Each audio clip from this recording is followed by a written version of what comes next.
transmitiendo en vivo desde Grupo Imagen al sur de la capital de la República Mexicana. Esto es Opiniones Encontradas. Y bueno, a nombre de José Buendía, titular de este espacio, los saluda esta tarde Héctor Figueroa. Mi Twitter, @ImagenHéctor. Y vamos a hablar de un tema que por supuesto nos atañe a todos. El tema de la seguridad, de la inseguridad, de la delincuencia, del crimen. Y bueno, y es que el día de ayer se aprobó en el Senado de la República la Estrategia Nacional de Seguridad. ¿Qué es esto? Es un esquema por medio del cual el gobierno federal, el gobierno de la República, pues hará valer sus facultades para enfrentar este que es un flagelo, sin duda el principal problema que enfrenta nuestro país, la violencia, la inseguridad, los crímenes y bueno, incluso las masacres. Y bueno, ayer para presentar esta Estrategia Nacional de Seguridad, el secretario de Seguridad, Alfonso Durazo, acudió al Senado de la República. Ahí, precisamente, Alfonso Durazo habló y delineó este esquema. Habló de 3 grandes momentos. Él dijo que en 6 meses habrá un cambio en la curva, es decir, una inflexión en la curva de asesinatos que actualmente existen en el país, considerando que en el primer trimestre de este 2019 se ha alcanzado el mayor número de homicidios dolosos en la historia de México, en un promedio similar comparado, por ejemplo, con el año anterior. Después dijo que en un lapso de 3 años habrá ya niveles aceptables de seguridad en el país y que será en 2024 cuando estaremos ya en un esquema de tranquilidad y de paz social. Esto lo señaló Alfonso Durazo cuando fue ayer su comparecencia ante los senadores de la República. Desde luego hubo cuestionamientos, hubo también una discusión de cuál debe ser el esquema más efectivo para abatir la criminalidad. Y él también ha señalado que el esquema de la Guardia Nacional, que es una piedra angular de esta Estrategia Nacional de Seguridad, va a operar, ya empieza a operar con 68,000 elementos integrantes de la Secretaría de la Defensa Nacional, de la Secretaría de Marina, también de la Policía Federal. Y bueno, lo que ayer hicieron los senadores fue aprobar esta Estrategia Nacional de Seguridad del gobierno federal. Incluso el partido político que ha sido más crítico del actual gobierno, el Partido Acción Nacional, votó en abstención. Es decir, los panistas dijeron, no vamos a votar en contra de una estrategia a la cual se le tiene que otorgar el beneficio de la duda, porque sin duda todo mundo pues sufre este tema de la criminalidad, de la inseguridad que se vive en el país. Hoy vamos a tocar este tema y para entrar en materia le presento a continuación el siguiente reportaje. Al definir ante el Senado la Estrategia Nacional de Seguridad del Gobierno Federal, el secretario de Seguridad y Protección Ciudadana, Alfonso Durazo, se comprometió a acabar con la cultura de la muerte y prometió la pacificación del país. No somos responsables de la inseguridad que vive el país, pero sí somos responsables de regresar la paz y la tranquilidad a las y los mexicanos. Y lo vamos a hacer sin regateos. Y tenemos muchos elementos para cuestionar a otras administraciones, a otros gobiernos. No los vamos a poner sobre la mesa. No porque no haya argumentos, sino porque no está en nuestro ánimo echarnos la bolita unos a otros. Por mandato de ley, el Senado aprobó esta estrategia cuyo eje articulador es la Guardia Nacional, misma que deberá contar con 4 leyes reglamentarias aprobadas por el Congreso de la Unión antes de que concluya el mes de mayo. De ustedes, pues, es toda la responsabilidad de que funcione esta estrategia. En la misma se habla ya de la Guardia Nacional. Acción Nacional hace votos para que en 6 meses cese la violencia o por lo menos disminuya sustancialmente tal y como se prometió. Alfonso Durazo informó que la Guardia Nacional inicia operaciones con 82,000 elementos provenientes fundamentalmente de la Secretaría de la Defensa Nacional y de la Secretaría de Marina. El secretario de Seguridad definió que la estrategia para pacificar al país contará con 3 grandes momentos. En 6 meses habrá un punto de inflexión para bajar la curva de asesinatos. En 3 años habrá niveles razonables de paz. Y en 2024 se entregará un país tranquilo y estable. Nuestro mayor problema está en el corto plazo. Esto no se descompuso de la noche a la mañana, ni se va a componer de la noche a la mañana. Sería irresponsable plantearlo en esos términos. Alfonso Durazo reconoció que las causas de este flagelo tienen años, pero pueden resolverse recomponiendo el tejido social y resolviendo las causas que le dan origen, además de contar con la Guardia Nacional.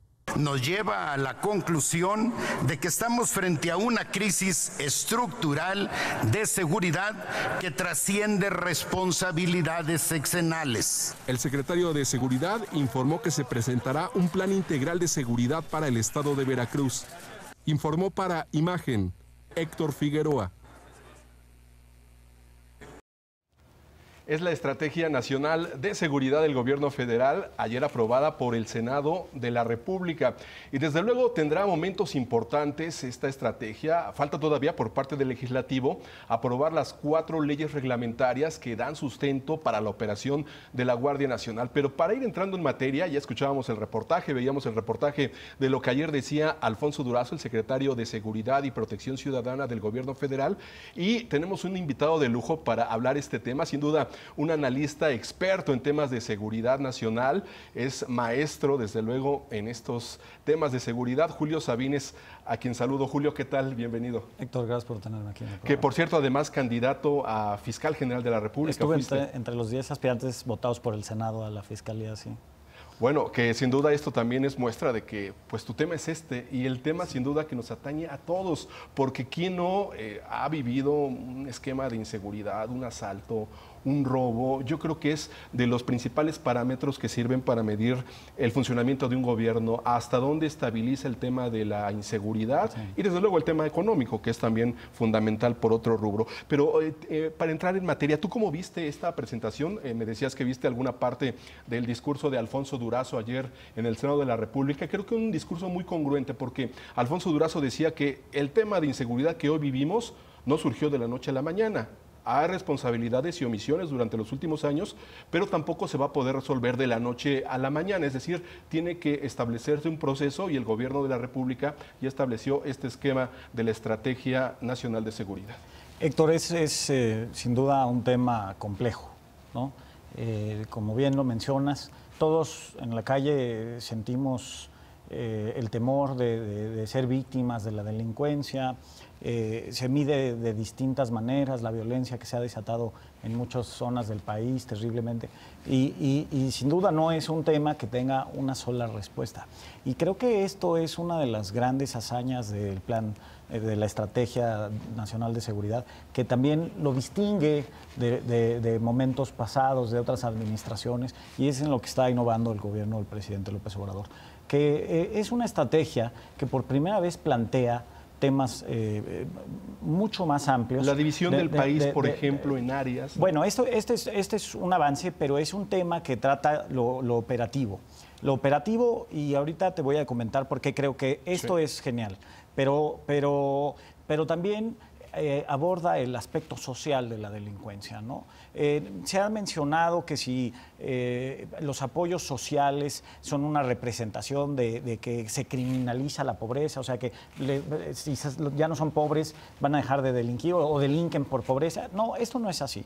Esto es simplemente para darles mayor oportunidad a las personas de conducirse y hacer sus vidas de otras formas. Y por supuesto, lejos de estas tentaciones de la pobreza, de la delincuencia. Pero este plan contempla, entre otras cosas, ¿no? O sea, atacar el aspecto cultural. El presidente López Obrador ha hablado del tema moral y ético y propuso, por ejemplo... El tema de valores. El tema de valores, la cartilla moral, que es un documento de Alfonso Reyes de los años 40, no es algo que se inventara ahorita. Lo encargó el presidente Ávila Camacho, Jaime Torres Bodet, o sea, en otro momento. Y esos son temas que se tienen muy abandonados, ¿no? Y después el tema, por ejemplo, del consumo de narcóticos, o sea, por ejemplo, como la marihuana en específico, de la cannabis, está abordando descriminalizar otras actividades. Entonces, esa es la parte social, pero lo que es prescindible, que todo el público tenga siempre presente, es que no se puede abordar un tema de seguridad si no hay el apoyo de la sociedad. O sea, sí, el componente social, el componente humano. El componente humano, el respaldo de la sociedad. Un gobierno no puede atacar este tema si no hay el acompañamiento de la sociedad determinado. Y para ese acompañamiento se necesita este aspecto social. Entonces, esta es una de las grandes cosas que hace esta nueva estrategia, que los gobiernos anteriores no lo habían planteado en estos términos, ¿no? Se hizo un caso exitoso en Ciudad Juárez, después se abandonó, no era parte de un programa, no era parte de una estrategia planeada, sino se construyó sobre la marcha ante una emergencia y demostró que daba resultados. Ahora, en la parte operativa, en la parte policial, están sucediendo cosas importantes también. La creación de la Guardia Nacional, los nombramientos que se hicieron, que sin duda son nombramientos de primera. Nadie en ningún ámbito político, ni siquiera de la oposición o de los grupos de seguridad, han cuestionado la capacidad, por ejemplo, el general Rodríguez Bucio como comandante de la Guardia Nacional. Entonces, se nombró a la gente más capaz, ¿no? Esto es un paso. Sí, si te parece, vamos a tocar después de la pausa este esquema, el esquema operativo. Claro. Entendemos, por supuesto, siendo un gobierno de izquierda el que está en la República, el componente social para hacer frente a las causas que dan origen a la inseguridad, por qué delinquen a veces los jóvenes, pero sin duda que el tema operativo es también algo sustantivo y tú como experto, como maestro en Seguridad Nacional, lo vamos a platicar después de la pausa, platicando con el maestro en Seguridad Nacional, Julio Sabines. Y Julio, en el corte estábamos platicando de un tema muy importante y sobre todo para no dejarlo volando, no dejarlo pendiente, el tema de valores. O sea, como sociedad los mexicanos hemos perdido mucho porque parte de la inseguridad, de la violencia, de la delincuencia se debe justamente a que hemos abandonado, y yo te lo decía, y no en un afán religioso, si siguiéramos, por ejemplo, los preceptos bíblicos, no matarás, no robarás, respetarás a tu padre y a tu madre, estaríamos en otra situación. Sí, es algo básico. Sin duda, el tema de los valores y del acompañamiento de la sociedad es indispensable. La sociedad se piensa que perdió mucha confianza en las autoridades y también ahí hubo un divorcio, ¿no? Gobiernos que no sabían cumplirle a la gente y, por otro lado, el desencanto de la pérdida de confianza con la gente. Cuando llegas a un ministerio público y no te atienden o te quieren extorsionar o no les quieres dar tus datos personales porque ya no sabes qué va a pasar. O sea, este desencanto entre los dos. Pero sin duda, desde el aspecto meramente social, tiene que venir un acompañamiento. La gente tiene que volver a creer en sus fuerzas de seguridad, sean las que sean, y las autoridades tienen que demostrar que con hechos que son dignos de esa confianza. Y el aspecto social, también la gente tiene que... Nos estamos desensibilizando del crimen, lo tenemos tan presente que nos alarman cada vez menos estas terribles tragedias. No hacer apología del crimen. Tú lo comentabas fuera del aire en los comerciales. Los narcocorridos, por ejemplo, ¿no? Sí. Hacer apología de esto tan grave y hacías el comparativo, por ejemplo, en Yucatán y en Campeche son los estados más seguros de la República. Son los estados más seguros porque son estados que han cuidado muy bien su cultura. Y su componente social, su componente social. No han sido permeados por una cultura en la que la violencia se ha ido cada vez normalizando. Entonces, no podemos aceptar como normal la violencia, ni podemos aceptar como normal la presencia de los criminales al lado nuestro. Entonces, ese componente de valores y moral es muy importante, pero las autoridades tienen que ser dignas de esa confianza. De credibilidad. Sí. Y como dicen los jóvenes, que nos caiga el 20. No es normal que existan masacres todos los días, que existan asesinatos, que uno vaya al cajero con el temor de que quizá lo van a asaltar saliendo del cajero automático. Y no es normal que uno camine por las noches en su colonia, en su barrio, con temor a ser asaltado. Entonces se está atacando en esta Estrategia Nacional de Seguridad el componente social, recomponer el tejido social, pero a la par también hay un esquema importantísimo. Yo me atrevería a decir que quizás es el giro más importante que se ha dado, porque hubo una reforma constitucional que faculta ya a los militares a esta tarea de seguridad pública. Sí. Y vamos a esperar pues el desempeño de 82,000 elementos de la Guardia Nacional, que además se divide el país en zonas dependiendo de su peligrosidad, ¿no? Fíjate, Héctor, que uno de los grandes problemas que han existido para que sirva como caldo de cultivo la inseguridad es la ausencia del Estado en regiones grandes del país. Y aunque las Fuerzas Armadas están presentes a lo largo y ancho del país, o los cuerpos de seguridad, no están presentes todo el tiempo en todas las regiones. Entonces, para mí, esto es uno de los puntos claves. La división en regiones estratégicas, claro, se va empezando por donde el problema los focos rojos, es claro. más grave, donde tienes los focos rojos, pero lo vas a ir extendiendo hasta estar en todo el territorio.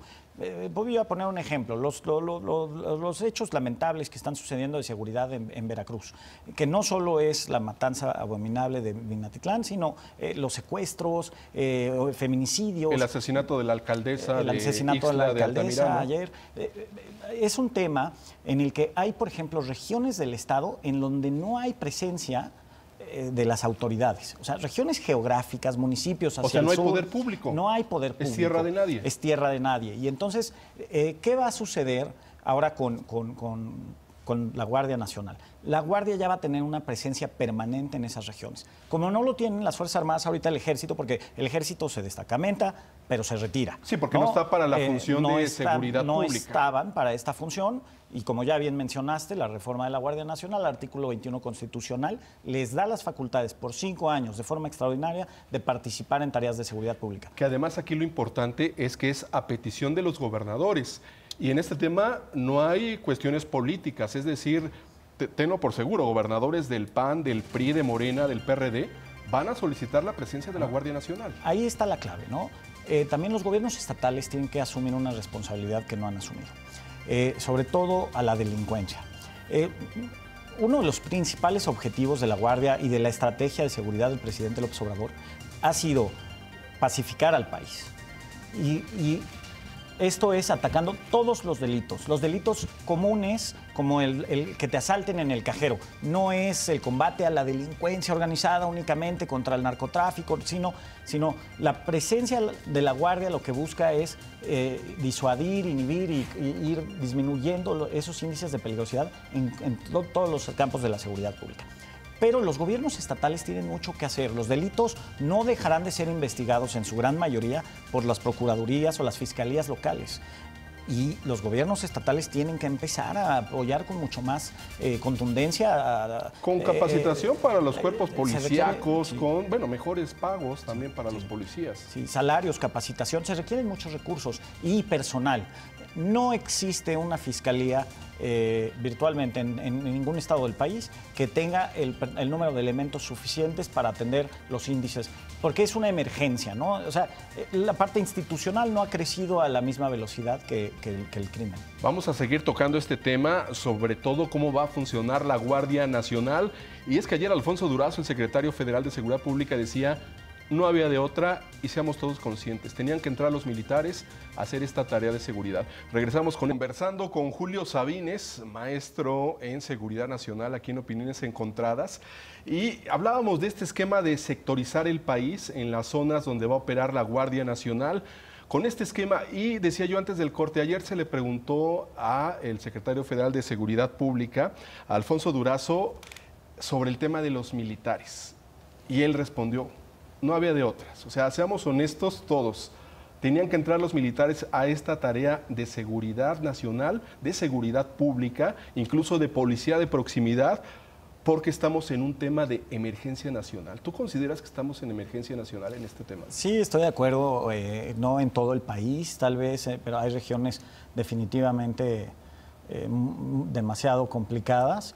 Hay diferentes delitos, o sea, la criminalidad se expresa de formas distintas, la violencia, los homicidios se dan en unos lugares, en otros lados se están dando los secuestros, en otros lados se están dando la extorsión. La criminalidad tiene muchas aristas, ¿no? Entonces no es solo un elemento, pero primero una cosa que hay que decirlo, porque pareciera que se dice con culpa, ¿no? Tuvimos que meter a los militares a que conformen la Guardia Nacional. Es una realidad, y no había de otra. Pero no hay culpa ahí, porque las Fuerzas Armadas han hecho un gran papel trabajando al servicio de los mexicanos. Sin un marco constitucional que ahora ya se tiene, que el Congreso lo ha dotado. Entonces, lo primero que se tiene que ver es el general Crescencio Sandoval lo ha repetido, o sea, todo lo que se dé en la Guardia va a ser apegado a derechos humanos.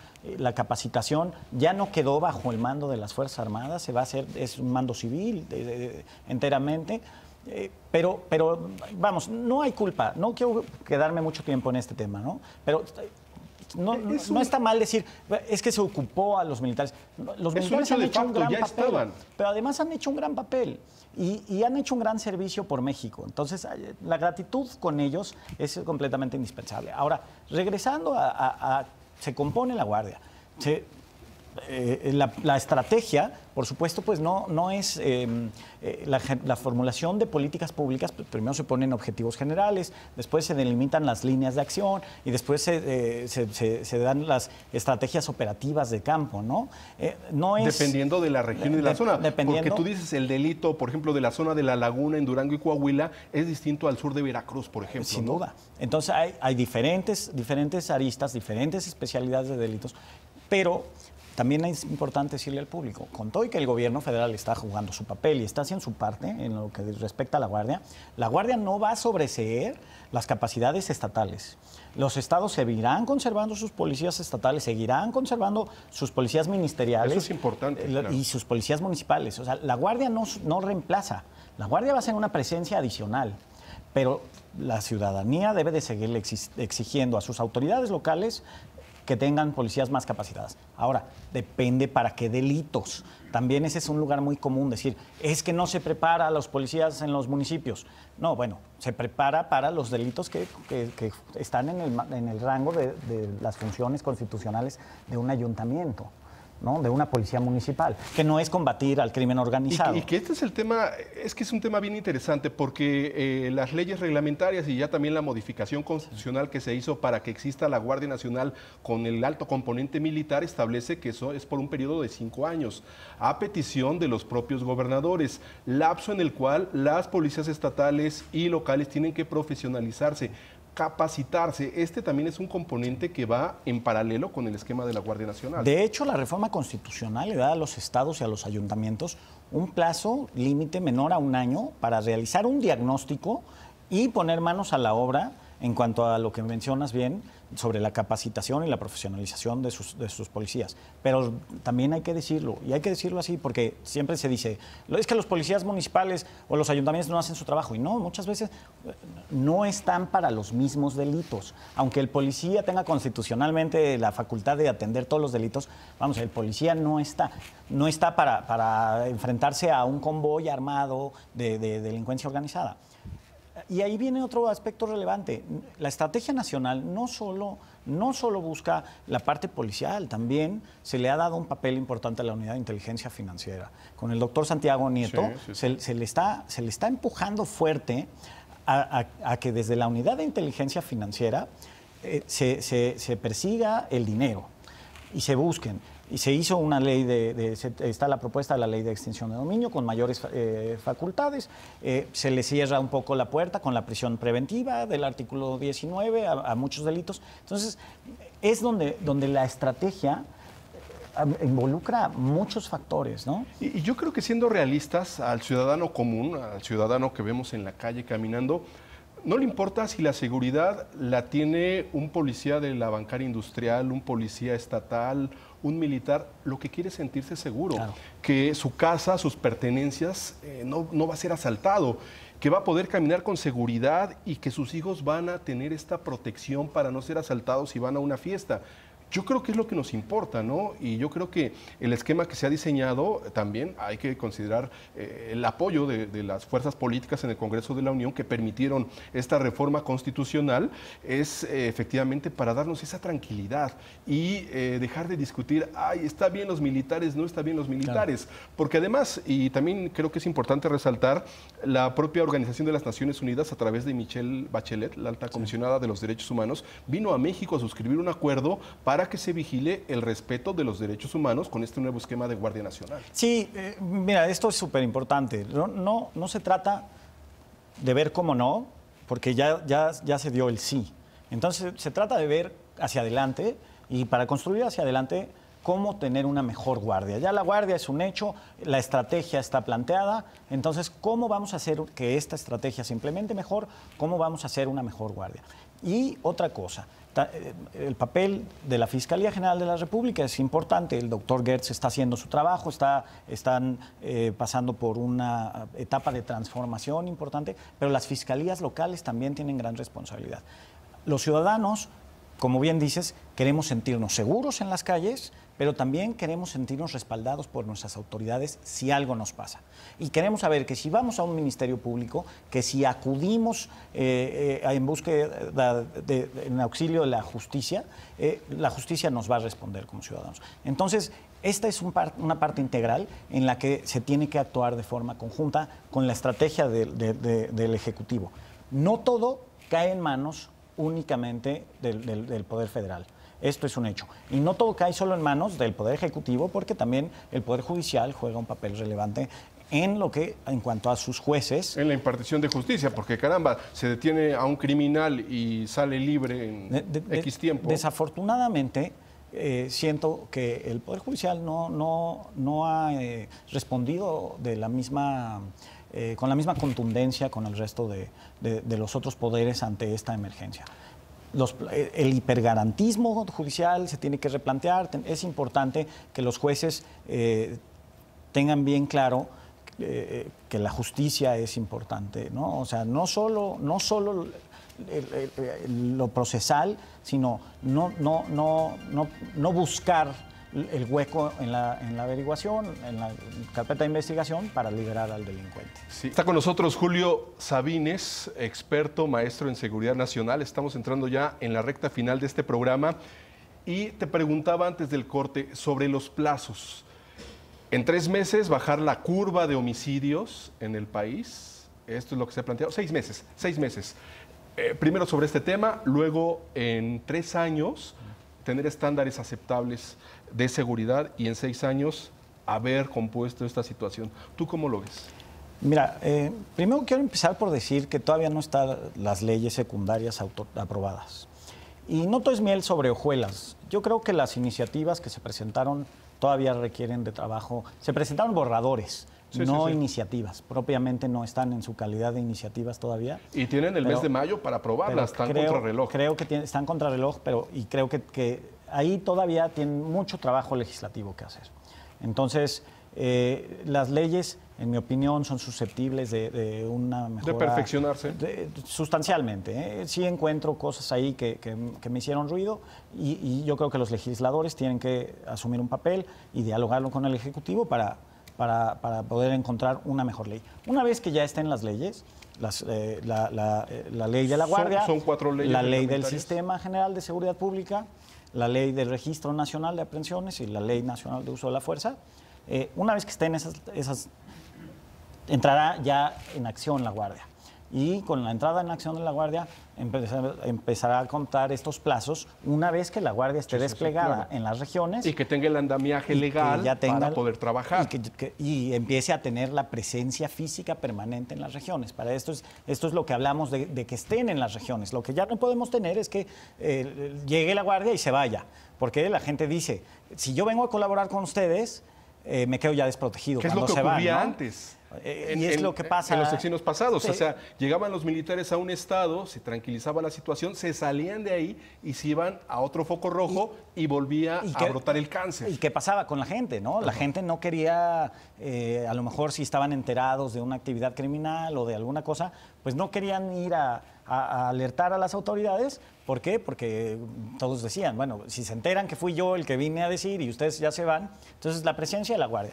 Y, en efecto, una vez que esté la Guardia desplegada en estas regiones, podemos esperar que se empiece a disuadir el crimen. O sea, que en efecto venga un efecto pacificador. Es un proceso, o sea, no es un milagro, no es de la noche a la mañana. No, sin duda, es un proceso que tú lo dices, tiene el componente de la Guardia, los militares, la Policía Federal que se integra a esta Guardia, el gobierno federal, gobiernos estatales, gobiernos locales, el aparato del Poder Judicial, pero también el Poder Legislativo, con la calidad de las normas que establezca para el buen desempeño de la Guardia Nacional. Sin duda, y las fiscalías, que que empiecen a reducir la impunidad, porque una de las críticas grandes de la sociedad pues son los niveles de impunidad. Entonces queremos ver que no solo bajen el número de homicidios, pero también los homicidios que se den se persigan y se castiguen. Que eso corresponde al Poder ley, Judicial. ¿no? Corresponde de las fiscalías muchas en el país son autónomas, la policía le corresponderá en este caso a la Guardia investigarlo,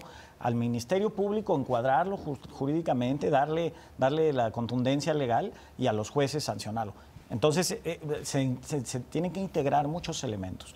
Y eventualmente se tiene que venir este acompañamiento de la sociedad, que uno de estos grandes momentos es, como yo te digo, recuperar la confianza en las autoridades. Si la sociedad empezamos de nuevo a volvernos a sentir respaldados por nuestras autoridades en este combate a la corrupción que se está dando tan frontalmente, entonces creo que eso también deberá de incidir en reducir los índices de violencia. Por supuesto, necesitamos trabajar con los vecinos del norte sobre el tráfico de armas. Es un tema que no se ha tocado mucho actualmente. Tenemos ¿no? limitaciones institucionales. La verdad es que la frontera es muy porosa y es más porosa de allá para acá. Entonces, entran todavía muchas armas. Esto es algo que desató la violencia. Que tengan armas de los calibres que tienen. Que la policía no la tiene. Que además ninguna policía municipal ni debe de tener, porque no está en sus competencias enfrentarse contra guerrillas paramilitares, que son los grupos de la delincuencia organizada, que actúan como terroristas. Déjame decirte que este es otro aspecto que no se le ha querido debatir porque causa mucho miedo hacer un señalamiento de esta forma. Pero si tú llegas y haces una matanza y asesinas niños y lo haces indiscriminadamente contra la población civil, eres un terrorista, no eres un delincuente. Lo que pasó en Minatitlán, sencillamente. Eso es terrorismo. Entonces, tenemos que abordar de forma distinta también cómo combatir estas expresiones de violencia que son muy distintas a las del crimen regular, ¿no? No es lo mismo el ratero que se sube a asaltar el transporte público que los grupos organizados de la delincuencia que entran y perpetran este tipo de homicidios abominables, ¿no?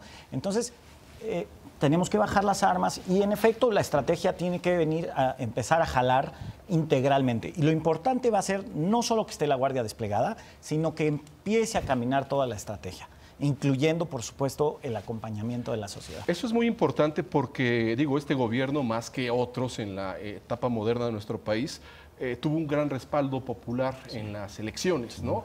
Entonces, se está hablando de confianza y, sobre todo, de este deseo de que se abata la criminalidad. Yo creo que es, sin duda, si pusiéramos cuáles son los principales deseos de la sociedad, quizá este sería el primero, ¿no? Sí, sin duda, sin duda. O sea, queremos salir a la calle y sentirnos seguros. Y esto implica que empiecen a funcionar estos elementos. Pero también, y perdona que sea reiterativo, implica que las autoridades locales empiecen a hacer su trabajo, porque no podemos esperar que todo se resuelva desde el ámbito del Poder Federal. También los gobiernos estatales tienen que hacer su trabajo y tienen que empezarle a meter dinero. Y para los gobernadores, para muchos, no será vistoso redistribuir sus presupuestos hacia la capacitación de andamiaje judicial, legal, policial, pero es completamente necesario. Sí, mientras eso ocurre, también la parte que nos toca como ciudadanos es, y lo decíamos al principio, no hacer apología del crimen y, por supuesto, inculcar este tema de valores. Yo creo que es muy importante y repetirlo las veces que sea necesario. No robarás, no matarás y respetarás a tu prójimo. Estoy completamente de acuerdo. También, a medida que la sociedad recupere esta confianza en las autoridades, yo creo que también la gente va a empezar a caminar en esa dirección, pero es bien importante recuperar la decencia y recuperar la responsabilidad social que tenemos todos cuando salimos a la calle. No ser egoístas, ¿no? Y esto implica en preocuparnos también por lo que pasa con los vecinos. Muy importante, ha sido muy grato platicar esta tarde-noche, Julio Sabines, contigo, por supuesto, maestro en temas de seguridad nacional. Y, por supuesto, para quienes han estado con nosotros en esta charla a través de Excelsior Televisión, yo creo que